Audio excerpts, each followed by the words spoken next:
आज से करीब 2800 साल पहले एक ब्लाइंड पोएट जिनका नाम होमर था, उन्होंने 2 एपिक मास्टरपीस बनाए, द इलियड और the Odyssey. Iliad Trojan war के बारे में कहानी बताती है बहुत डिटेल में, बहुत अच्छे से।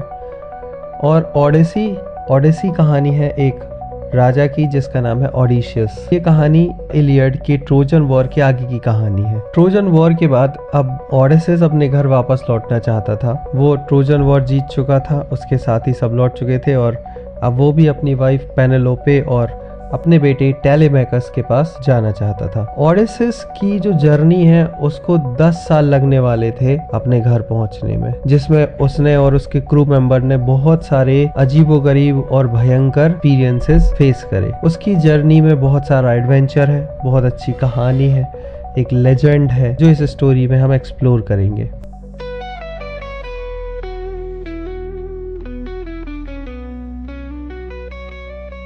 ओडियस ग्रीक आइलैंड इथाका में रूल करता था और जब वो ट्रॉय आया तो उसने 10 साल लड़ाई में बिता दिए हेलेन क्वीन को रिट्रीव करने में। अब क्योंकि उसका मिशन कंप्लीट हो चुका था तो ओडियस को अपने होमलैंड वापस जाना था, जहाँ पे उसकी वाइफ पेनेलोपे और उसका बेटा टेलेमैकस उसका इंतजार कर रहा था। उसने अपनी फ्लीट को गैदर किया, अपनी शिप में चढ़ाया और ट्रोजन शोर्स मतलब ट्रॉय के किनारों से होता हुआ उसने अपनी जर्नी शुरू की और फाइनली वो घर की तरफ लौटने लगा। अब ट्रॉय बर्बाद हो चुका था और वो उस जगह को छोड़कर आगे बढ़ चुके थे। हालांकि उनके पास सप्लाईज की कमी थी उनकी बोट्स में, इसीलिए उन्होंने पहले डिसाइड किया कि वो अपनी सप्लाईज इकट्ठी करेंगे। तो उन्होंने स्मारा, एक पास में जगह है, वहां पर गए और अपनी शिप्स को रोक लिया। स्मारा के किनारे साइकोन्स रहते थे। साइकोन्स जो कि थ्रेशियन ट्राइब्स कहलाते हैं, वो ट्रोजन्स के साथ लड़े थे, मतलब ओडिशियस के अगेंस्ट में लड़े थे। अब यहाँ पर ओडिशियस और उनकी टीम पहुंचती है और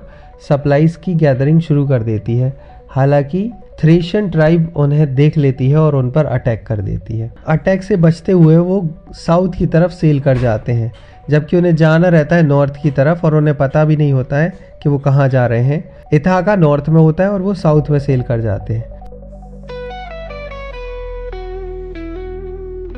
फिर वहाँ पे साउथ में सेल करते हुए वो एक आइलैंड पर पहुँचते हैं जिसका नाम है लोटस ईटर्स। वहाँ के लोगों से वो पूछते हैं कि क्या आप हमारी हेल्प करेंगे, हमें डायरेक्शन बताएंगे। हालांकि वहाँ के लोग उन्हें डायरेक्शन बताने की जगह वो कहते हैं कि तुम एक काम करो, तुम यहाँ पे लोटस ट्री के फ्रूट्स खा लो, इससे तुम्हें मदद मिलेगी। अब ओडिशियस और उनके क्रू मेंबर को ये बात नहीं पता थी कि लोटस फ्रूट को खाने से एक अजीब सी बीमारी हो जाती है। लोटस फ्रूट एक ड्रग का काम करता है, पावरफुल ड्रग होता है जिसको खाते ही बहुत तेज नींद आ जाती है और आप अपने पास्ट की सारी बातें भूल जाते हैं और आप उसी आइलैंड पे हमेशा के लिए रहने लग जाएंगे। तो एक एक करके क्रू मेंबर उस लोटस फ्रूट को खाते हैं और सोने लग जाते हैं, वहीं पे सोने लग जाते हैं।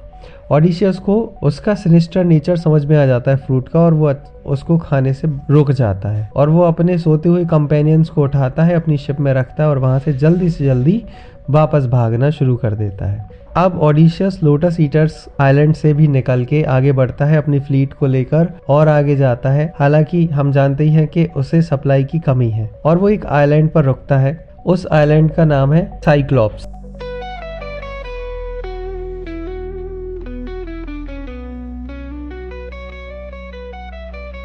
तो ओडिशियस जाता है कुछ वॉरियर्स को लेके और ये प्लान करता है कि वो उन्हें वाइन देगा और रिटर्न में उनसे सप्लाईज ले लेगा जो उनको जरूरी है। तो वो अपने कुछ क्रू मेंबर्स को लेकर जाता है साथ में। अब जो हंग्री क्रू होता है, जब वो वहाँ उस आइलैंड पे पहुंचता है जहाँ पे शेफर्ड का कैंप लगा होता है, वहाँ वो क्रू और ओडिशियस बड़े खुश होते हैं देख के कि वहाँ पे चीज, मीट और जो भी इम्पोर्टेंट सप्लाईज है वो सब रखी हुई है। अब वो जो सप्लाई होती है वो रखी होती है केव के अंदर, जहाँ पे ये लोग अंदर चले आते हैं और खाना शुरू कर देते हैं उस चीज को। इतने में उस आइलैंड पे रहता था एक जाइंट जिसका नाम था पॉलीफेमस, जो एक साइक्लोप्स था। एक्चुअल में ये आइलैंड साइक्लोप्स का आइलैंड था जहाँ पे पॉलीफेमस रहता था और पॉलीफेमस पोसाइडन का बेटा था। पॉलीफेमस ने एक जाल बिछाया हुआ था। उसने गुफा के अंदर सप्लाईज रख दी थी कि जैसे ये लोग गुफा के अंदर जाएंगे वो उसे बंद कर देगा गुफा को। तो वो क्या करता है, जैसे ही सारे मेंबर अंदर जाते हैं इंक्लूडिंग ओडिशियस, वो एक बड़ा सा बोल्डर लेके आता है, पत्थर लेके आता है और गुफा को बंद कर देता है। ऑडिशियस और उसका क्रू मेंबर चिल्लाते हैं, वो कहते हैं कि हम आपसे ट्रेड करना चाहते हैं, सुनो तो सही, हमारे पास वाइन है, ये ले लो आप। लेकिन पॉलीफेमस उसकी बात पे ध्यान नहीं देता और वो 2 वॉरियर को पकड़ता है और उनको अपने हाथों से ही मसल देता है और उनको खा जाता है। उसके बाद वो उस गुफा से चला जाता है और फिर वो हर मॉर्निंग और इवनिंग में आकर के थोड़े थोड़े क्रू मेंबर्स को मार मार के खाता रहता है। हालांकि ऑडिशियस को समझ में आ गया था कि अब वो डायरेक्ट तो पॉलीफेमस से लड़ नहीं पाएगा क्योंकि वो एक जायंट मैन है, तो वो फिर एक कनिंग प्लान बनाता है। वो साइक्लॉप्स को वाइन ऑफर करता है। ये जो पॉलीफेमस है जब ये वाइन पीता है तो इसको बड़ी पसंद आती है वाइन, तो ये ऑडिशियस से कहता है कि तुम्हारा नाम बताओ, मैं तुम्हारा शुक्रिया अदा करना चाहता हूँ। तो ऑडिशियस कहता है कि प्लीज मुझे नोबडी बुलाओ। तो पॉलीफेमस उसको नोबडी बोल के उसको थैंक बोलता है कि तुम्हारी वाइन तो बड़ी बड़ी टेस्टी है। फिर जब वो बहुत ज्यादा वाइन पी लेता है पॉलीफेमस, तो वो सो जाता है और ऑडिशियस मौके का फायदा उठा के एक लकड़ी लेकर आता है जिसका एक एंड वो शार्प कर लेता है एकदम नाइफ की तरह, और उसको उठाता है और पॉलीफेमस की आंख में घोंप देता है, जिससे पॉलीफेमस बहुत जोर से दर्द से चिल्लाने लग जाता है। अब वहां के और भी जो साइक्लॉप्स हैं वो दौड़ते हुए आते हैं पूछने के लिए कि क्या हुआ, तुम्हें कोई मार रहा है क्या। तो पॉलीफेमस चिल्लाने लगता है yes nobody is killing me, nobody is killing मी। तो जो बाकी साइक्लॉप्स हैं वो कंफ्यूज हो जाते हैं और वो वापस लौट जाते हैं क्योंकि पॉलीफेमस कह रहा था नोबडी इज किलिंग मी, जिसका मतलब तो ये होता है कि उन्हें कोई नहीं मार रहा है, लेकिन वो कहना चाह रहा था कि ऑडिशियस उन्हें मार रहा है और ऑडिशियस का नाम नोबडी है, लेकिन वो नहीं समझते हैं और इस तरीके से वो पॉलीफेमस को अंधा कर देते हैं। इसके बाद मौके का फायदा उठा के वो सभी वहां पे जो भेड़ रहती हैं उनके नीचे अपने आप को छुपा लेते हैं, क्रू मेंबर्स और ऑडिशियस अपने आप को, और उन भेड़ों के थ्रू उस आइलैंड से निकल जाते हैं।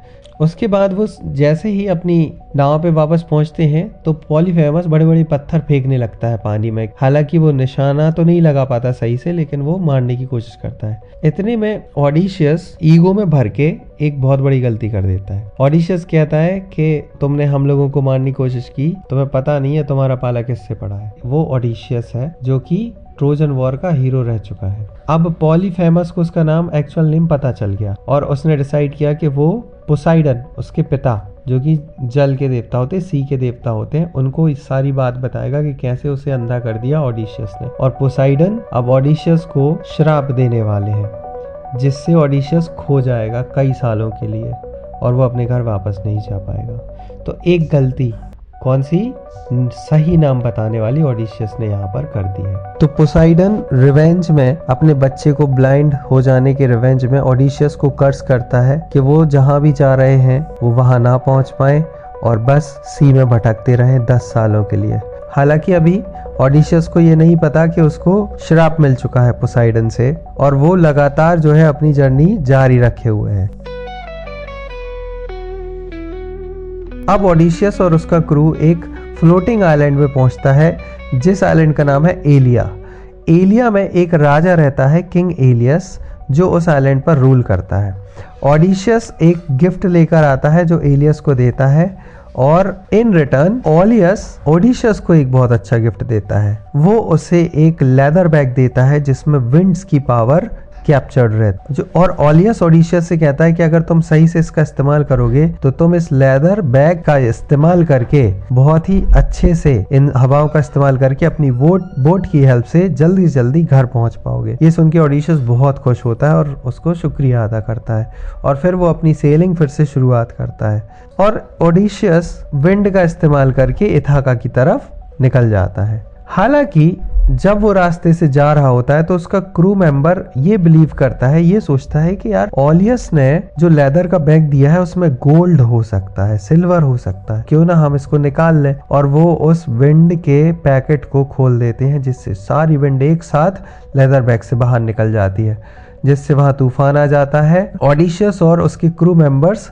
सी में खो जाते हैं जैसा कि पोसाइडन ने श्राप दिया था। अभी भी ऑडिशियस को ये नहीं पता है कि पोसाइडन ने उसे श्रापित किया हुआ है और वो फिर से आगे बढ़ने की कोशिश करता है और अपने होमलैंड की तरफ जाने की कोशिश करता है।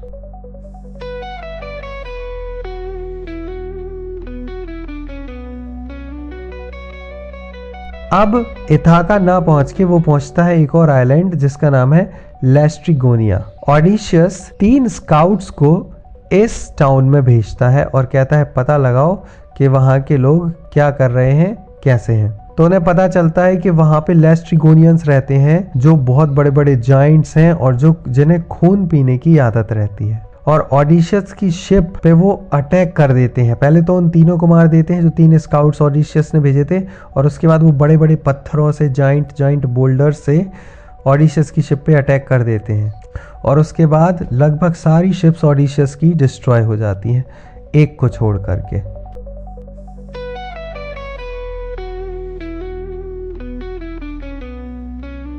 अब सिर्फ ओडिशियस की शिप बची है और उसके क्रू मेंबर्स। उनकी शिप पहुंचती है एक और आइलैंड एया पर, जहां पर एक ब्यूटीफुल वुमन सर्सी रहती है जो सन गॉड हेलियोस की बेटी होती है। अब यहाँ पर ओडिशियस अपने लोगों को 2 ग्रुप्स में डिवाइड कर देता है। एक ग्रुप शिप के पास रहता है और दूसरा आइलैंड पर खाने की तलाश में जाता है। जो दूसरा ग्रुप है वो हाउस ऑफ सर्सी, मतलब सर्सी के हाउस तक पहुंच जाता है, जहां पर बहुत सारे वोल्व्स और लायंस उसके पैरों पर बैठे रहते हैं, लेटे रहते हैं। अब सर्सी इन लोगों को देखती है और इनको खाने के लिए आमंत्रित करती है, जहाँ पे वो उन्हें बहुत बढ़िया बढ़िया चीजें देती है, चीज, वाइन, बार्ले, जो कि उन लोगों के लिए एकदम अमृत की तरह दिखाई देते हैं, क्योंकि काफी समय से उन्होंने ठीक से कुछ खाया नहीं था। और वो खाना शुरू कर देते हैं, लेकिन वो जैसे ही ये सब मील लेना शुरू करते हैं उन्हें नींद आनी शुरू हो जाती है। और जब वो जागते हैं तो वो अपने ह्यूमन फॉर्म में नहीं होते, बल्कि अब उनकी बॉडी सुअर की हो चुकी होती है। हालांकि एक मैन जो होता है उस क्रू का, वो उसे भूख नहीं रहती है और वो नहीं खाता है कुछ भी, और वो पूरे इवेंट को देख लेता है होते हुए, और वो भागता हुआ जाता है और ऑडिशियस को बताता है कि उसके क्रू मेंबर्स के साथ क्या हुआ। अब जब ये न्यूज़ ऑडिशियस को मिलती है तो वो तुरंत अपने लोगों को बचाने के लिए निकलता है, और रास्ते में उसे एक मैसेंजर गॉड मिलते हैं, हर्मीस, जो उसको हेल्प करते हैं। वो ऑडिशियस को एक मौली देते हैं। मौली एक हर्ब होती है, एक जड़ी बूटी होती है, और वो कहते हैं कि इसे तुम सर्सी के पोशन में, मतलब वो जो भी तुमको देगी उसमें मिला देना, तो उसकी एन्चेंटमेंट का, मतलब उसके मंत्र का तुम पे कोई असर नहीं होगा। तो ऑडिशियस मौली को ले लेता है हर्मीस से, और फिर वो सर्सी के पास जाता है और उसके साथ खाना खाता है। और फाइनली सर्सी सरप्राइज हो जाती है कि भाई ये अभी भी ह्यूमन फॉर्म में कैसे है। और फिर ऑडिशियस अपनी तलवार निकालता है और उसके गले पे रखकर कहता है कि अगर तुमने मेरे क्रू मेंबर्स को वापस ह्यूमन फॉर्म्स में कन्वर्ट नहीं किया तो मैं तुम्हारा गला काट दूंगा। सर्सी तुरंत एग्री हो जाती है और उसके सभी लोगों को वापस इंसानों में बदल देती है। अब सर्सी को प्यार आ जाता है ऑडिशियस पे, और वो कहती है तुम मेरे बेड चैम्बर में चलो, और ऑडिशियस उसके बेड चैम्बर में चला जाता है। दोनों का एक लड़का पैदा होता है जिसका नाम होता है टेलेगोनस। उसके बाद वो 1 साल के लिए वहीं रुक जाता है ऑडिशियस, और उसके बाद 1 साल के बाद वो डिसाइड करता है कि अब उसे अपनी सेल कंटिन्यू रखनी चाहिए। हालांकि सर्सी उसे कहती है कि अगर तुम्हें अपनी सेल कंटिन्यू करनी है तो तुम्हें पहले अंडरवर्ल्ड जाना चाहिए, जहाँ पे तुमको प्रॉफिट टायरेशियस मिलेंगे, जो तुम्हें एडवाइस देंगे, जो भी ट्रायल्स, जो भी एडवेंचर्स रह गए हैं उनको तुम कैसे पूरा कर पाओगे, सरवाइव कर पाओगे। तो पहले तुम अंडरवर्ल्ड जाओ और टायरेशियस से मिलो।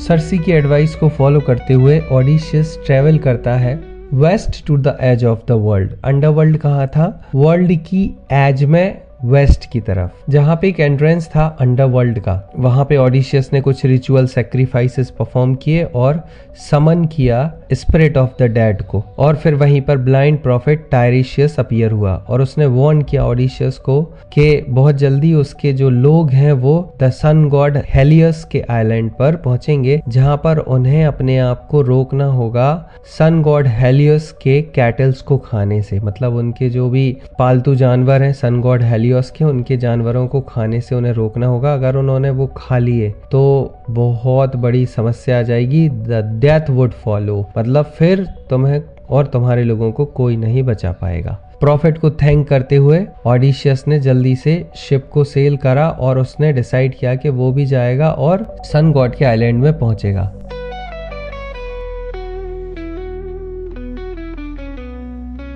लेकिन जैसे ही उसने सेल करना शुरू किया, उनकी शिप गुजर रही थी सायरन्स के होम्स से। सायरन्स वो क्रीचर्स हैं जो सेलर्स को मौत के घाट उतार देती हैं, उनके अपने सॉन्ग्स में मोहित करके। हालांकि ओडिशियस पहले से प्रिपेयर्ड था और उसे सर्सी की एडवाइस याद थी, तो उसने अपने क्रू मेंबर से कहा कि सब लोग जो बी वैक्स होता है ना, मतलब जो मधुमक्खी के छत्ते का वैक्स होता है, वो अपने कानों में लगा ले, जिससे उन्हें कुछ सुनाई नहीं देगा और सायरन्स का असर उन पर नहीं होगा। हालांकि ऑडिशियस ने डिसाइड किया कि वो उनकी आवाज सुनेगा और पहला व्यक्ति ऐसा बनेगा जो मरा नहीं उनके गाने को सुनने के बाद भी। तो उसने अपने क्रू से कहा कि शिप की मास्ट से उसे बांध दिया जाए। और फिर जैसे ही शिप सायरन के घर से पास होने लगी, सॉन्ग्स और तेज और लाउड गाए जाने लगे सायरन्स के द्वारा, और ऑडिशियस स्ट्रगल करना शुरू करने लग गया और ऑडिशियस खींचने लगा उनकी तरफ, उनके सॉन्ग की तरफ। वो अपने ही लोगों से कहने लगा मुझे जाने दो, मुझे खोल दो। लेकिन जैसे कि उन्हें इंस्ट्रक्शन थे, उन्होंने अपने कान बंद कर लिए और उन्होंने ऑडिशियस को नहीं खोला। और फिर कुछ देर के बाद जैसे जैसे सॉन्ग फेड होने लगा, ऑडिशियस भी उनके जाल से फ्री हो गया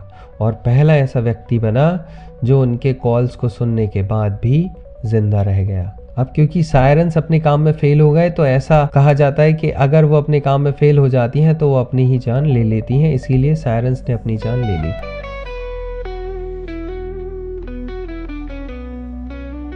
अगले दिन जब सुबह हुई, ऑडिशियस को एक बहुत ही डिफिकल्ट डिसीजन लेना था। सर्सी जो अपना मैजिक यूज करती है, उसने ऑडिशियस को आगे आने वाले डेंजर्स के बारे में बताया कि जब तुम नैरो पास से होते हुए जाओगे, नैरो पास एक जगह थी जहाँ पे दो चीजें ऑडिशियस और उसका क्रू फेस करने वाला होगा।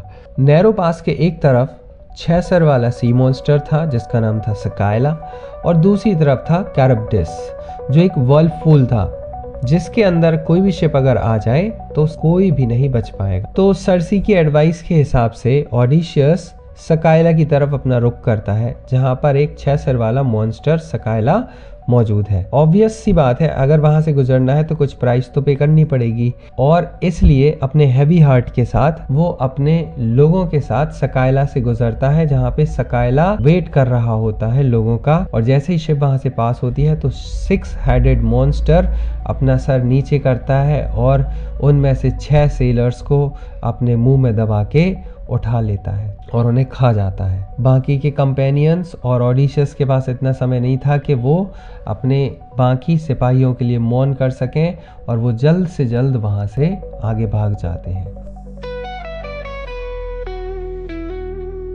जैसे ही वो आगे जाते हैं तो वो एक आइलैंड थ्रिनेशिया पर रुकते हैं। थ्रिनेशिया जो एक आइलैंड था गॉड हेलियोस के कैटल्स का, कैटल्स जिनके बारे में ऑडिशियस को वार्न किया गया था कि उन्हें नहीं खाना है। किसने वार्न किया था? टायरेशियस ने वार्न किया था, जो अंडरवर्ल्ड का प्रॉफिट था। मगर उस प्रोफेसी के बावजूद उनके लिए इतना आसान नहीं था ऑडिशियस के ऑर्डर मानना। क्यों? क्योंकि स्टॉर्म मतलब तूफान इतना ज्यादा आ रहा था आइलैंड पे कि लगभग 1 महीने से वो वहीं फंसे हुए थे और उनके पास फूड सप्लाईज खत्म हो गई थी। अब या तो वो भूख से मर जाएं या फिर वो कुछ ऐसा करें जो उन्हें नहीं करना चाहिए। और फिर जब ऑडिशियस सो गया तो उन्होंने कैटल्स को मारना शुरू कर दिया, उन्हें रोस्ट करना शुरू कर दिया और एंजॉय करने लगे उनकी मील को। और जब ऑडिशियस उठा अगली सुबह तो वो अपने घुटनों पर गिर गया, अपने सर को हिलाने लगा और अपने क्रू की मूर्खता पे बहुत दुख करने लगा। और स्टॉर्म धीरे धीरे शांत हो गया और फिर से वो उस आइलैंड से निकल गया, लेकिन उनके क्राइम्स अननोटिस्ड नहीं गए। सन गॉड हेलियोस ने किंग ऑफ गॉड ज़्यूस से कहा कि कैसे उसके कैटल्स को स्लॉटर कर दिया गया है ऑडिशियस के आदमियों के द्वारा। ज़्यूस को बहुत गुस्सा आता है और वो ऑडिशियस की शिप पर थंडरबोल्ट से अटैक कर देते हैं और उसकी शिप 2 हिस्से में टूट जाती है और सारे क्रू डूब जाते हैं ऑडिशियस के साथ। कोई भी नहीं बचता सिवाय एक के, जो एक शिप की टूटी हुई लकड़ी के सहारे लगभग 9 दिन और 9 रातों तक वो बड़े से ओशन में तैरता रहता है एक लकड़ी के सहारे, और 10वें दिन वो पहुंचता है आइलैंड ऑफ गॉडेस कैलिप्सो के पास।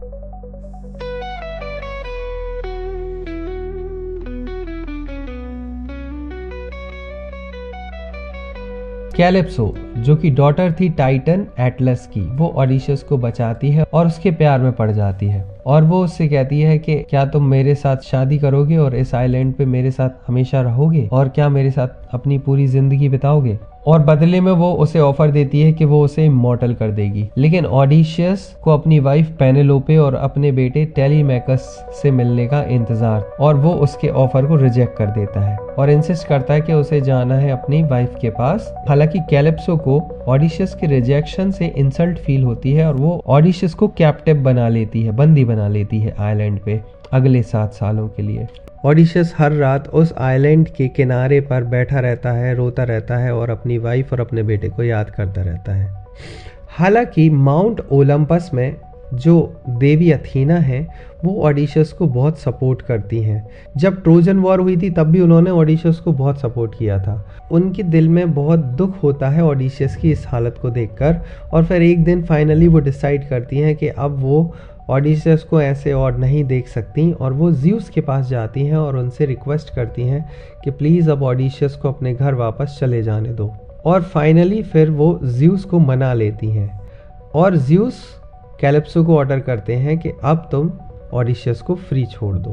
कैलिप्सो का मन तो नहीं होता है लेकिन फिर भी वो एग्री कर जाती है और फिर वो ऑडिशियस को एक राफ्ट बना के देती है जिसकी हेल्प से वो घर जा सकता है। फाइनली जब वो अपने घर की तरफ जा रहा होता है तो पोसाइडन को पता चलता है कि ऑडिशियस वापस लौट रहा है, और पोसाइडन एक स्टॉर्म को कॉन्ज्योर करता है, एक तूफान को इकट्ठा करता है ताकि उसका राफ्ट डिस्ट्रॉय हो जाए। और फिर से वही होता है, उसका राफ्ट डिस्ट्रॉय हो जाता है और बचते बचाते ऑडिशियस स्विम करते हुए एक आइलैंड पहुंचता है, सिकेरिया। सिकेरिया आइलैंड में जब वो पहुंचता है तो वो पूरा नेकेड रहता है और थक हार के सोया पड़ा रहता है।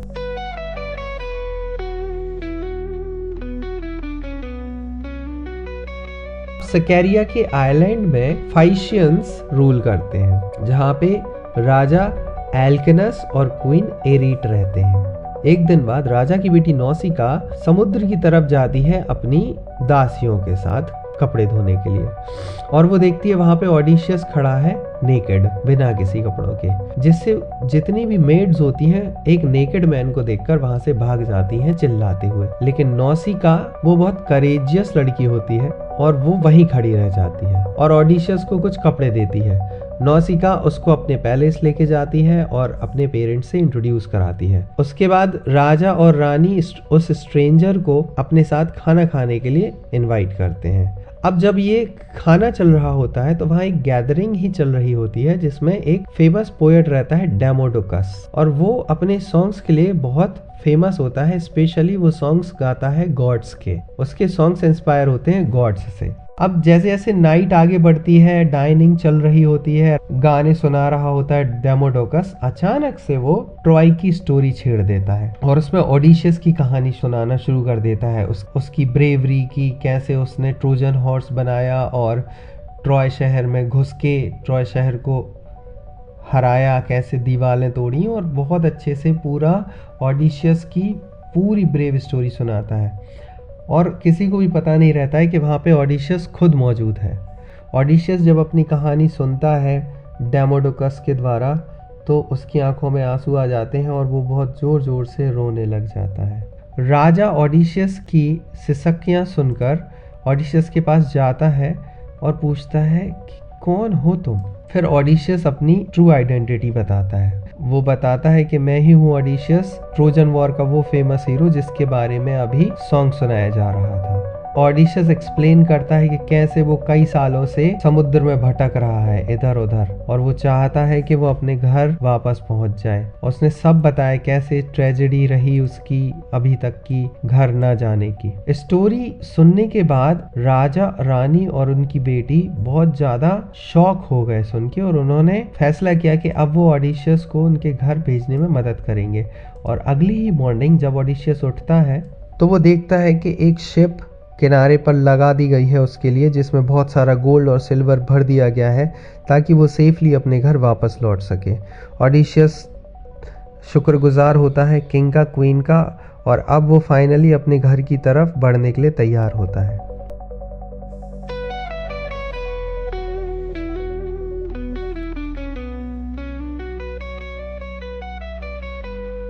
लगभग 20 साल बीत चुके हैं ऑडिशियस को अपने घर को छोड़े हुए, और अब फाइनली ऑडिशियस इथाका पहुंचता है अपनी वाइफ और सन को देखने के लिए।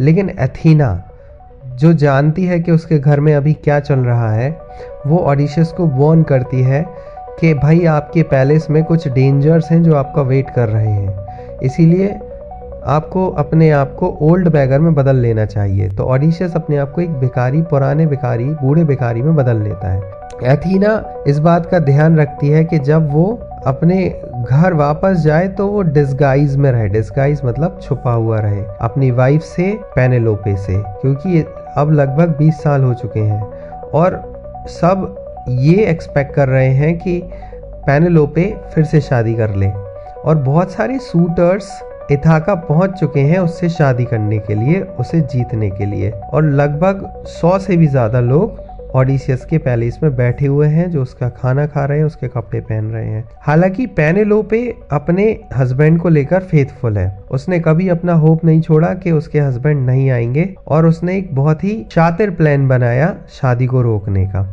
पेनेलोपे अपने सूटर्स को कई सालों से टालती आ रही थी, ये कह के वो एक गारमेंट बुन रही है ओडिशियस के फादर को। जैसे ही ये ड्रेस कंप्लीट हो जाएगी उसके बाद ही वो शादी करेगी। तो वो करती क्या थी, वो मॉर्निंग में उसको पूरा बुनती थी और रात में वो उसको पूरा अनकवर कर देती थी और मॉर्निंग में फिर बुनने लग जाती थी, जिससे कई सालों से उसका वो वर्क कंप्लीट ही नहीं हो पा रहा था और वो शादी से बच जा रही थी। फाइनली ओडिशियस अपने पैलेस में लौट आता है जहाँ पे वो अपने सबसे लॉयल सर्वेंट से मिलता है, यूमेयस।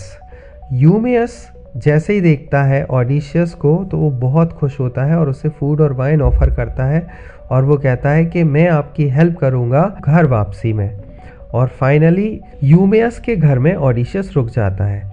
अब यूमेयस के घर में ओडिशियस का बेटा टेलीमैकस भी आता है। उसे पता नहीं होता कि वहाँ वो अपने फादर से मिलने वाला है। टेलीमैकस जैसे ही यूमेयस के घर पहुँचता है, टेलीमैकस देखता है कि यूमेयस एक स्ट्रेंजर के साथ खाना खा रहा है और टेलीमैकस भी एक लंबी यात्रा से लौटा होता है और वो भी डिनर ज्वाइन कर लेता है।